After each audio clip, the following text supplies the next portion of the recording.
लेकिन कोई भी नहीं जानता था कि बचे हुए 4 मजिंगलानी शेर दोबारा से बदला लेने आएंगे। वो रात का समय था। मिस्टर टी और किनकी टेल दोनों अलग अलग जगह पर थे। किनकी टेल अपने घायल पंजे को चाट रहा था कि तभी 4 मजिंगलानी शेर बदला लेने उसके पास पहुंच गए थे और पहुंचते ही उनके बीच जबरदस्त लड़ाई शुरू हो गई। चारों मजिंगलानी शेरों ने एक अकेले किनकी टेल को दबोच लिया था। किनकी टेल चारों शेरों के हमले से बुरी तरह घायल हो चुका था। वो उनकी गिरफ्त से छूटने की और वहां से भागने की पूरी कोशिश कर रहा था, लेकिन उन मजिंगलानी शेरों द्वारा किया गया हमला बहुत ही ज्यादा हिंसक था। उन्होंने न केवल किनकी टेल की रीढ़ की हड्डी तोड़ डाली थी, बल्कि उसे चीर फाड़ भी करने लगे थे कि तभी वहां अचानक से मिस्टर टी आ गया और 2 मजिंगलानी शेरों पर हमला कर दिया। किनकी टेल पूरी तरह से घायल हो चुका था। इसके बावजूद भी उसका भाई मिस्टर टी उसकी मदद के लिए 2 शेरों से लड़ रहा था, पर वो जानता था कि वो कुछ कर नहीं पाएगा। इससे पहले कि वे चारों शेर मिस्टर टी पर हावी हो जाते,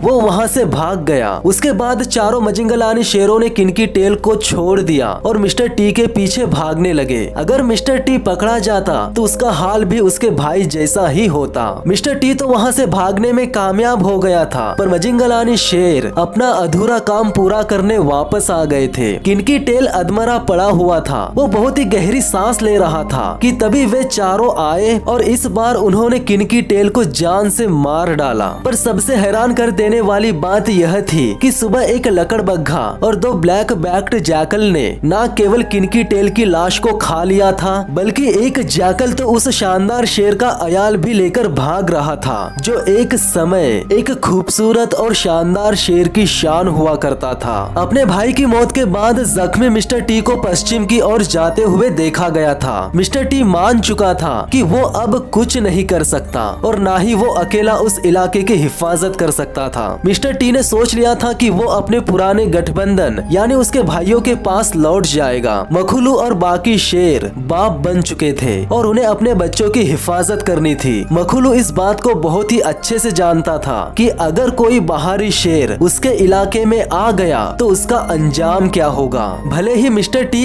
एक समय उसके भाई जैसा था, लेकिन अब वो एक घुसपैठिया ही था। हिंसक मिस्टर टी की वजह से ही साबी सेंड का आज तक का सबसे बड़ा और ताकतवर गठबंधन टूट चुका था। मिस्टर टी के अपने पुराने गठबंधन में वापसी करने के बाद मखुलू को खुशी नहीं हुई थी, पर मिस्टर टी के तीनों मापोगो भाइयों ने उसे कबूल कर लिया था। ये एक बहुत ही अच्छी बात थी कि इतने दिनों के बाद भी मिस्टर टी को उसके पुराने साथियों ने अपना लिया था, पर मिस्टर टी तो मिस्टर टी ही था। वो ना ही उसका प्राइड था और ना ही उसके बच्चे। हर किसी को लग रहा था कि मिस्टर टी उस प्राइड के बच्चों को स्वीकार कर लेगा, पर कोई सोच भी नहीं सकता था कि मिस्टर टी ने उन बच्चों के साथ क्या किया। कुछ ही दिनों के बाद उसने प्राइड के बच्चों को मारना शुरू कर दिया था। वो हमेशा प्राइड के किसी न किसी बच्चे को मारने के फिराक में रहता था और जब कोई बच्चा प्राइड से दूर अकेला दिखता तो वो उसे मारकर खा जाता था। और प्राइड के दूसरे शेर भी इस और ध्यान नहीं दे रहे थे। उनमें से ज्यादातर बच्चे मिस्टर टी के भतीजे और भतीजिया थे, पर उसके भाई मिस्टर टी के इस कत्लेआम को रोकने की कोशिश तक नहीं कर रहे थे। मिस्टर टी प्राइड पर कब्जा करने के लिए प्राइड में रहने वाली शेरनियों के साथ सहवास करना चाहता था, इसीलिए वो उसके बीच आने वाले सभी बच्चों को बहुत ही बेरहमी से मार कर खा जाता था। कुछ दिनों बाद वही हुआ जो मिस्टर टी चाहता था। वो उस प्राइड का राजा बन चुका था।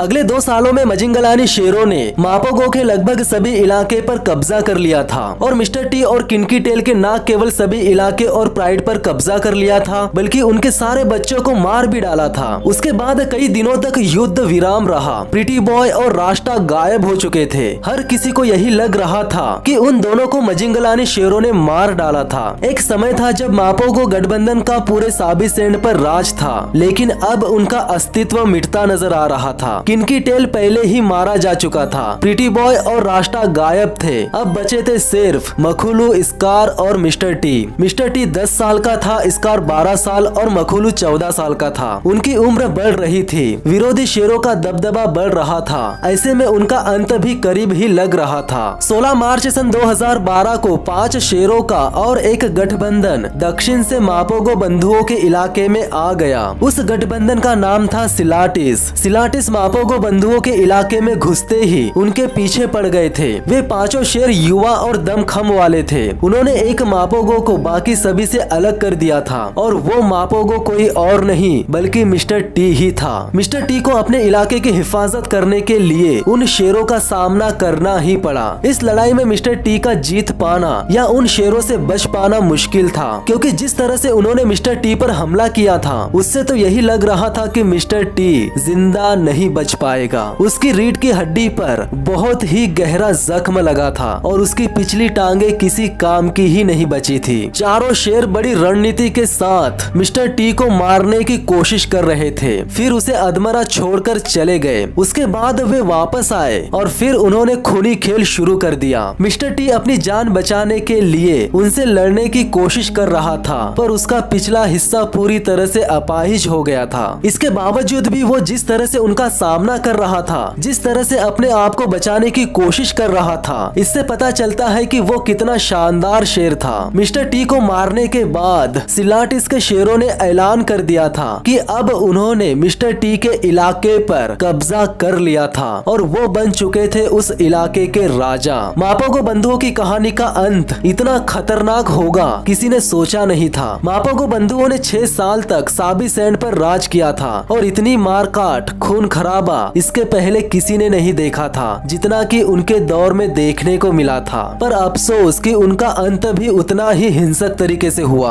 मापोगो बंधुओं में बचने वाले सिर्फ 2 शेर थे, मखुलू और स्कार। इन दोनों के अलावा मापोगो बंधुओं के बच्चे भी जिंदा बचे थे जो कि ओटावा प्राइड में रह रहे थे। उनमें से 3 बड़ी शेरनियां थी और 2 तरुण शेर थे। हम इंसान होने के नाते भले ही हमें उनका व्यवहार हैवानियत भरा लगे, पर उन 6 मापोगो बंधुओं ने वही किया था जो जंगल में जीने के लिए किसी भी शेर को करना पड़ता है। तो दोस्तों, इस वीडियो को देखने के बाद आपको पता चल ही गया होगा कि असली शेर किसे कहते हैं। अगर आपने मुझे इंस्टाग्राम पर फॉलो नहीं किया तो कर लीजिए, लिंक डिस्क्रिप्शन में दे रखी है, ताकि यूट्यूब से रिलेटेड आपके जो भी क्वेश्चंस है उसका आंसर आपको आसानी से मिल सके। और अगर आप मेरे चैनल पर पहली बार आए हैं तो चैनल को सब्सक्राइब कर लीजिए, साथ ही साथ बेल आइकन को भी दबा दीजिए ताकि इसी तरह के इंटरेस्टिंग वीडियोस की नोटिफिकेशन आप लोगों तक सबसे पहले पहुंच सके। तो मिलते हैं नेक्स्ट वीडियो में, तब तक के लिए धन्यवाद।